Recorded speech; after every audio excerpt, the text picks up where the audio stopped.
Hello and welcome everyone back to Bortnik's YouTube channel. My name is James Talberg, and as always, I'm going to discuss the latest updates about Ukraine and around Ukraine with Ruslan Bortnik, political scientist, political expert, and the director of Ukrainian Institute of Politics. Ruslan, thank you so much for joining me today. It's a big pleasure for me to meet you again, James. Thank you very much. I think we should have just make live videos every day because that was a very intense week with a lot of political news. But not only every day, but in the morning, in the and in the afternoon, in the evening, yeah. Just make it a reality show. That really looked like a reality show. Let's try and organize a recap where it all started and where are we standing now in terms of what's happening in Ukraine, around Ukraine, between Zelensky and Trump. Just try and cover and recap everything. In my opinion, everything started when United States started initiating, or I don't know if United States initiated, but when the dialogue between Russian Federation and the United States have started behind the scenes, potentially they had some agreements what should happen before they start an official dialogue, or they had to take some steps to prove their position to have a productive official dialogue. And Pete, I'm always forgetting his last name. Hexen. Thank you. Hexen. I apologize, Pete, for not memorizing your last name. Came out and it looked like he just read a script from a paper when he said that Ukraine is not going to join NATO. Just a quick reminder, if I remember correctly, I think the will and the plan of Ukraine to join NATO is part of the Ukrainian constitution. What's the situation around NATO? Ukraine was fighting for NATO. Ukraine said billion times we want to be part of NATO. NATO was kind of teasing Ukraine, with that little carrot in front of your face. At some point, you guys will join. The Russian aggression and the full-scale war in Ukraine basically have started, or not have started, but resulted at the end because Russia was always claiming, hey, Ukraine is not going to be part of NATO because we're not going to allow NATO military bases on our borderline between Ukraine and Russia. And now it's just like dumped into the garbage bin. That's it. Ukraine is not in NATO. What's happening around that situation, how they came to that conclusion, and is that an official statement that now the United States going to stick to? As I see, there are two main tracks in negotiations from the United States side now. The first track is, of course, USA-Russia negotiations. And it was a kind of preparation of clearing the road for that negotiations. That statement of Pete Hegseth in Ramstein and in other places, which he read from the list of paper. It was prepared somewhere in Washington. It was very clear. And he said, yes, Ukraine will not be a NATO country. And moreover, the goal of reaching the borders of 1991 is unrealistic for Ukraine. So this is these two main statements are extremely important for Russian Federation. And it looked like it was a preliminary condition for this negotiation to make these statements, to relax the size, to make the negotiations which happened in El Riyadh in Saudi Arabia next, to make it more attractive for Russian Federation. I don't know what was the concessions from the Russian side, but it also, I think it could be, and because and mostly they could be in economic sides. So because we saw in Saudi Arabia not absence of Russian intelligence services, but presence of Russian presence of big Russian business. We are talking about the energy business. We are talking about the Arctic and so on, so on, so on. So it's very interesting. And the second track is a Ukrainian track. Russian is Ukrainians and USA track, and there was a visit of Secretary of Finance of United States Stephen Bassett to Ukraine with a draft agreement of Ukrainian natural resources. Ukraine rejected to sign it. Then was Ukraine not rejected. Ukrainian leader Zelensky said he will discuss this question with the Vice President of United States, Mr. Vance, during the Munich Security Conference. Then they had such a discussion between Zelensky and Vance, and Ukraine again rejected to sign this deal. Then into Ukraine came Kit Kellogg, the special representative of Donald Trump of USA on the negotiation with Europe and Ukraine. Kit Kellogg spent in Ukraine a few days and also tried to reach the signing of this agreement and was not successful. Moreover, in the end of this visit, in the few days, Ukrainian President Vladimir Zelensky made a big conference which was suited to the third anniversary of beginning of the war, beginning of the full-scale Russian intervention to Ukraine, and he said that he is not going to sign such agreement with United States because Ukraine thinks this agreement is not balanced, is not suitable to Ukrainian national interests. Moreover, all money which United States gave to Ukraine during the Biden administration, it was a grant, and Ukraine is not going to make any compensation for it. So it looks like the United States-Russian track of negotiation is semi-successful. It's going on. Sides now are now in preparation state for the next stages of this negotiations, and maybe even meeting between the Putin and Trump till the end of this month, even. And if we are talking about the Ukrainian-United States negotiations, it looks like it became much more and more unpleasant, more and more aggressive, because during these meetings and visits, both sides, Trump and Zelensky and their team, made a lot of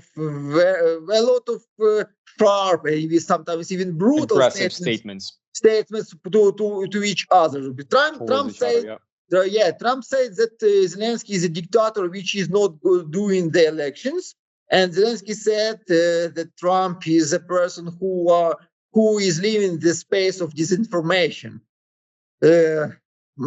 So we have such two tracks which could lead Ukraine to the loss of United States support and could lead us to the very sharp, very brutal agreement between the United States and Russia, if we are talking about the Ukrainian interests. So just to break it down, you just made a lot of comments. 1 second, I'm just trying to organize it. Sorry. I like to make a long first topic. Yeah. So we had a preparation for negotiations behind the scenes between the United States and Russia that, as you've mentioned, resulted to be semi-positive, semi-productive. Just to make a quick remark here, what do you mean? What stands behind that observation that they were semi-successful, and why weren't they fully successful? We can say that both sides made the agreement to restart their diplomacy. We are talking about sending the ambassadors, which are absent. Russian ambassador in the United States, the United States ambassador in Russia. They made an agreement to untighten the working of diplomats in every side, because before it there was a long time of cutting these ties and making a different type of restrictions of doing diplomats on their own territories, like a movement restriction, financing restriction, new occupation restrictions, and so on. They made to deal to broke it and to develop the amount of the diplomats of each side. And they made agreement to continue this negotiation. It's also very important, and to choose the special representatives who will be responsible for the continuation of the political part of negotiation. Moreover, very early, Steve Witkoff, who is responsible for for negotiation from United States with Russia, said that they are preparing that special document, maybe agreement between United States and Russia, and this agreement, this document, may be started from the Istanbul Agreement, which was proposed as a from foundation.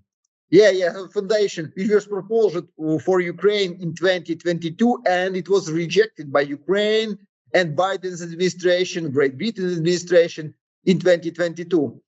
So we can say that this negotiation was very successful. This stage, but it's very clear that both sides made the decision to restart the negotiation between them, and it looks like they are willing to find a solution of their bilateral problems. So just to connect now all the dots, when Pete, again forgot his last name, Hexet, he's gonna hate me. Came out and said Ukraine is not joining NATO. That was the beginning, and I'm assuming that was part of the back channel agreement between the United States and Russia to initiate the negotiations. Then we have moved into negotiations in Saudi Arabia, where the main outcome was that the sides, first of all, have agreed to continue negotiations. And as well, they made an infrastructure for the future negotiation. They made this infrastructure, which was absent in the previous time. That was absent because before the beginning of the full-scale war and after the beginning of the full-scale war between Russia and Ukraine, the diplomatic back channel between Russian Federation and the United States, it was shrinking. Like the diplomatic back channel in terms of the ambassador, in terms of people that work in embassies, it was shrinking, and now they have agreed to rebuild it, restructure it, and so that's how they're going to continue the negotiations. So they're rebuilding the back channel, and they have agreed to continue negotiations. Then they came to Ukraine to start negotiations with Ukraine, and one of the first things that they wanted to organize or figure out is the question of money came up, where Trump said that we have spent, he mentioned so many numbers, like one day he said 300 billion, the other day he said 500 billion, but basically his idea was that Ukraine needs to repay for everything that we have invested and funded into Ukraine during the full-scale invasion war. And the way that Ukraine has to repay for that is by signing an agreement with the United States in terms of the resources that Ukraine has, like coal mines and et cetera, et cetera, et cetera. Now, before I make a conclusion here, just to give a little bit more information to people who are watching us about these natural resources, because I had a lot of people that they ask me and they come to me, oh, Trump just wants Ukrainian resources, he wants the money. I don't think so, because we have discussed multiple times. It's not that I don't think so. Obviously, he wants the money back. But the situation here is a little bit more complicated, is that half of Ukrainian natural resources, as we discussed before, is occupied and controlled by Russian Federation. So it's at least cut by 50%. The other 50% to get those resources out of Ukraine, you have to invest into infrastructure. So you have to make certain investments, financial investments, before you can get any money out of Ukraine. So that looks more as a political agenda, that Trump just wanted to get a win, a political win for the United States political agenda. Hey, I'm collecting our money back, just to like get a PR campaign. What is that the case, or if you can just elaborate a little bit more on that? Yeah, and especially in the contrast with the previous administration, with the Biden and Democrats, that was giving money away, which just waste the money of American people and so on. I am collecting it back. But to be honest, in this moment, Ukraine doesn't have 500 billion natural resources. Ukraine doesn't have. If we are talking about rares, Ukraine is not digging for nowadays any rares. And this is, if we are talking about money, this is a Soviet evaluation and estimation of these resources. Just believe it, Ukrainian businessmen know the price of money, and if it will be commercially beneficial to dig these rares, Ukrainian businessmen, they would have done it. Yeah, in previous time. If we are talking about other natural resources, coal, gas, oil, some kind of urans, titanium, lithium, and so on, of course we have it, but not very big amounts. So I think there is and only geographically most of it is already occupied by Russians. Not a half of them, at least. A half of them, at least. So I think there is a 10% of money in this agreement, and 90% PR. Of PR and policy. What kind of policy we are talking about? Not only it is not only a play in contrast with the Biden, but also I think it looks like an attempt to put the boots on the ground, to say not only for Russians but also for Brits, to say for French people, for Europe, that we Americans, we are now on Ukraine, and this is ours. To put boot on the ground.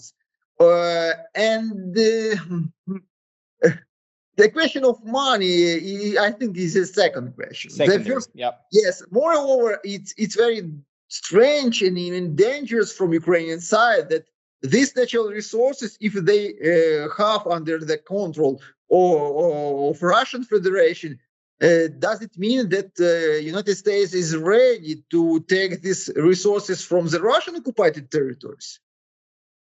Does it mean that the United States may recognize the de facto Russian control over these territories? There are a lot of questions on this topic, and in this situation, if Ukrainian president reject of this attempt on PR and political strategy of a new administration, of course he is facing, I'm talking about Zelensky, he is facing with a very aggressive reaction from White House, because White House knows clearly that Ukraine doesn't have such resources. The White House knows clearly that Ukraine is not able to pay this money, and White House knows clearly that Ukraine knows this, and rejection and public evaluation of American suggestions and the criticizing of American suggestions, all this makes a political crisis between Ukraine and the United States, between Zelensky and Trump. So just to summarize it, this is how I see it, my personal perspective. The situation around natural resources that basically laid the foundation for the argument and the crisis in relationship between President Zelensky and President Trump is basically about resources that nobody cares too much about from the financial perspective, because it's secondary. Um, why did that happen? If everybody knows that there is no natural resources that are profitable, the White House and the Ukrainian side, why couldn't they figure out a more productive way to approach it and avoid that political crisis? Or was that political crisis planned and this is just part of some political game? I think it happens because of main two reasons. The first reason, it's a public reputation and ambitions of both presidents. Trump and Zelensky are very touchable, very attentive, sensitive. Yeah, you're right. It's very sensitive to their public reputation.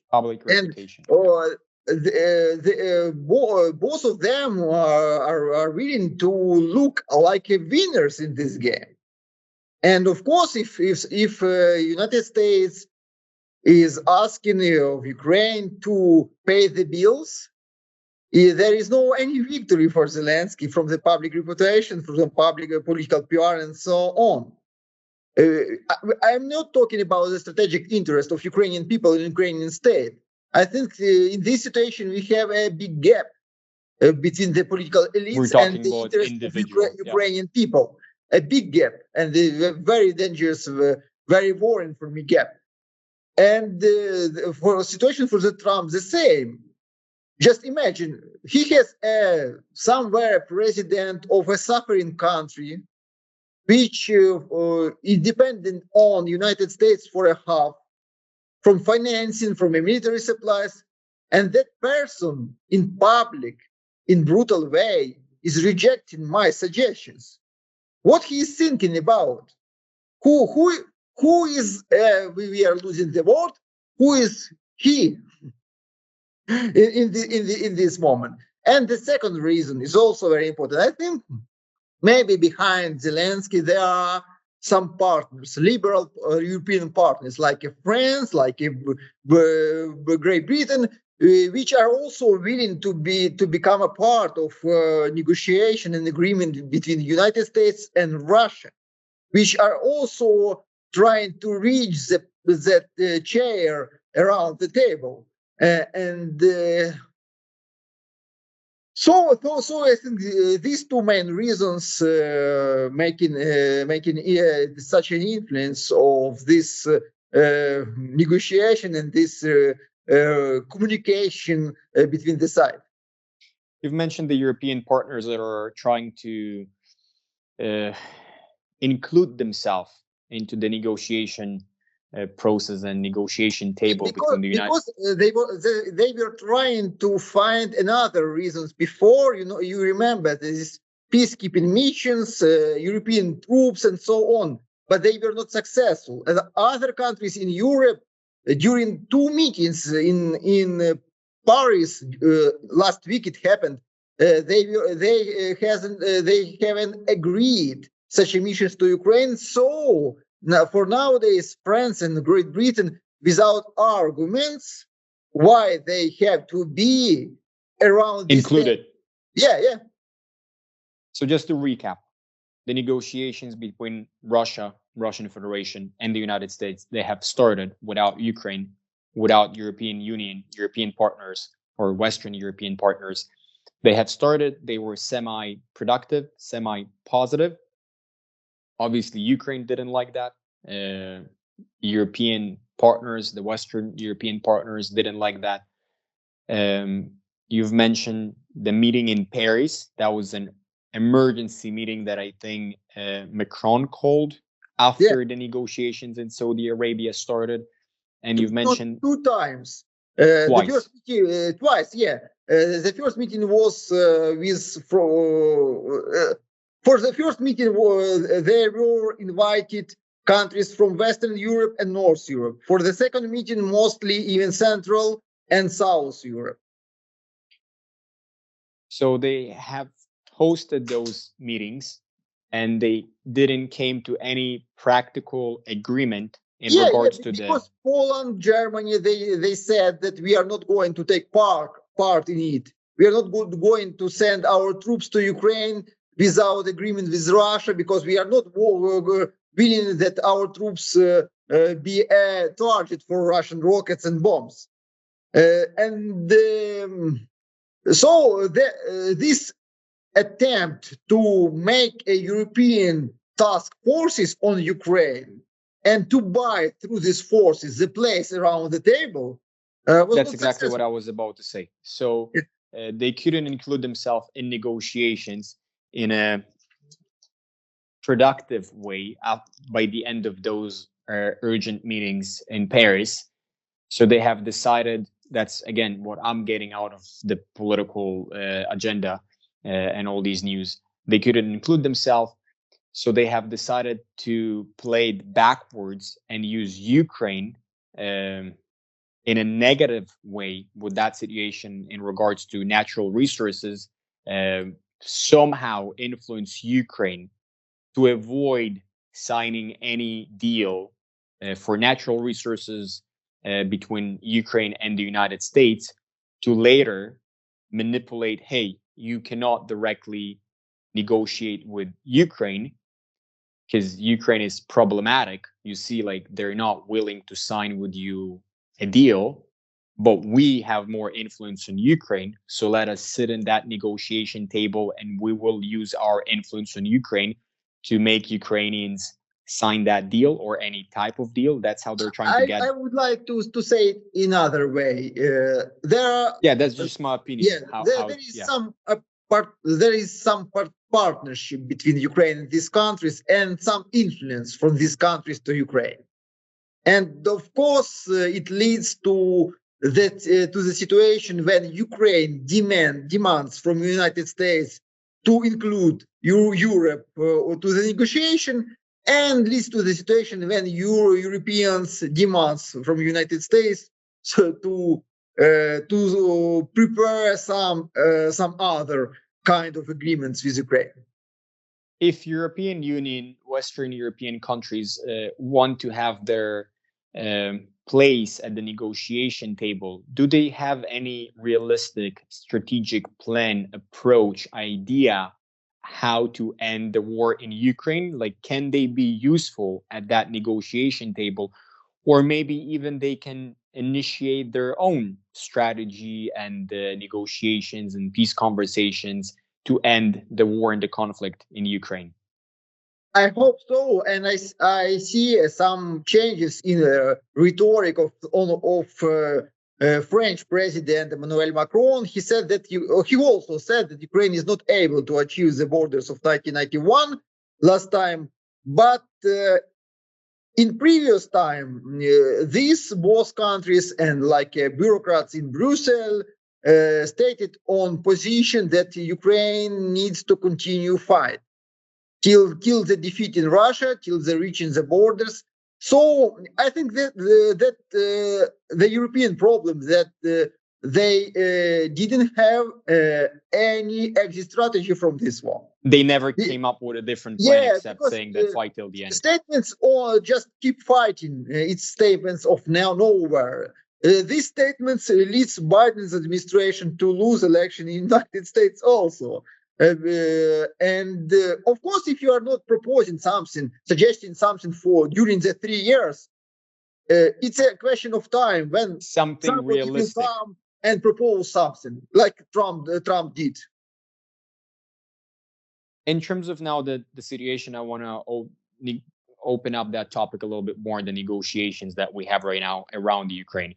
At what stage we're at right now in terms of negotiations? What, in your prediction, if you can, not prediction, but in your analysis, where do you think these negotiations will take us? In what format they can look like? Will the Western partners, the Western European partners at the end join these negotiations? I'm talking about the final negotiations to end the conflict and the war in Ukraine. What countries will be included? Is that Germany? Is that France? Is that the Great Britain? Or any other potential mediators, countries and players? How that format is going to look like, who it will include, and what potential agreement they can reach inside themselves and between themselves and Russia and Ukraine to end the war? How all that potentially can look like, and what is the time frame? I know a lot of people that, for some reason, assuming that the peace agreement or the ceasefire um, will come sooner than later, like it's literally around the corner. Is that actually around the corner, or there's going to be a process that can last months or years before we actually reach a peaceful agreement or a ceasefire agreement? I don't know, of course, but I see a lot of borders and troubles on this way still. Because we need to remember that this conflict has few layers. We have a geopolitical layer, and the role of China, for example, in this game is also very significant. And we have a regional Ukrainian-Russian level, and we have internal Ukrainian level also. Because you stated the question about the NATO, but previous Ukrainian government included this topic, included this amendments to Ukrainian constitution. And if if there will be agreement that Ukraine will not join the NATO, we need to change our constitution. Change the constitution. Yeah, it's a hard way. There is a lot of borders and troubles. But it looks like, for now, it looks like for me that this negotiation relation stage will be divided in a few layers. The first level, the higher level, will be Russian United States layer, and then in the bottom there will be additional layers: United States, Europe, and United States, Ukraine, Russia, China, and so on, so on. The highest layer will be dealing with the questions of principles and a frame of agreement.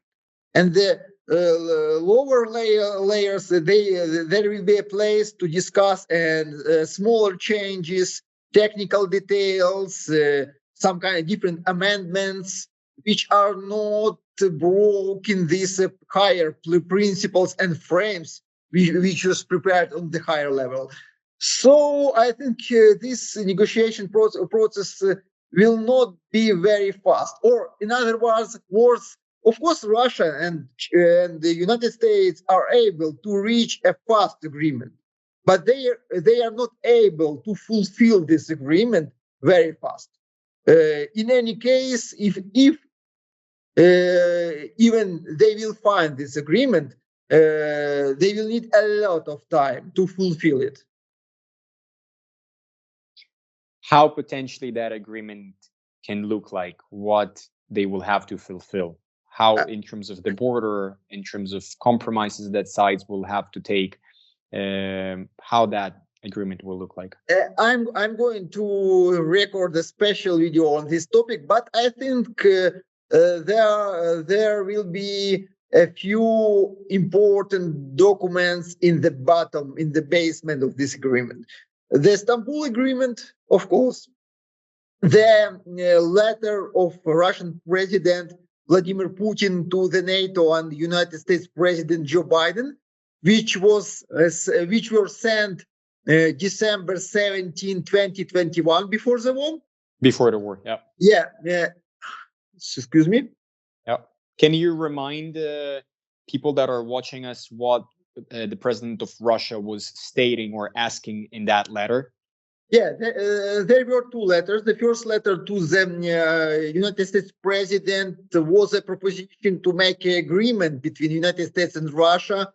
That agreement means that United States is not accepting to the NATO the post-Soviet countries, and the United States is not suiting any military bases in the Eastern Europe, post-Soviet countries, and so on.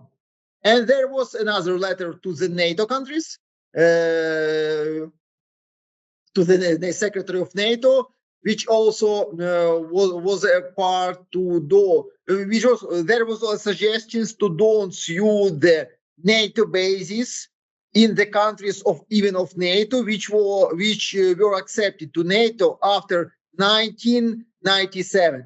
So these countries, for example, Baltic countries or Eastern Europe countries like Poland, Romania, may be in NATO, but other countries of NATO, like the United States, of Germany, or of Great Britain, are not able to put their military bases on their territories. So only national defense could be served in these territories. So these two agreements were about the security of Russian Federation, and were about the we can say about the drawing of spheres of military influence in the post-Soviet lands and in the Eastern Europe. I think we have recapped most of the political news. Thank you for the insights. Thank you for all the comments. And I think we have pretty well opened up all these topics and discussions. We'll be back next week with more updates from the front line and other topics that are interesting right now in Ukraine, like the US aid that got closed in the United States and how it influenced Ukraine, etc., etc.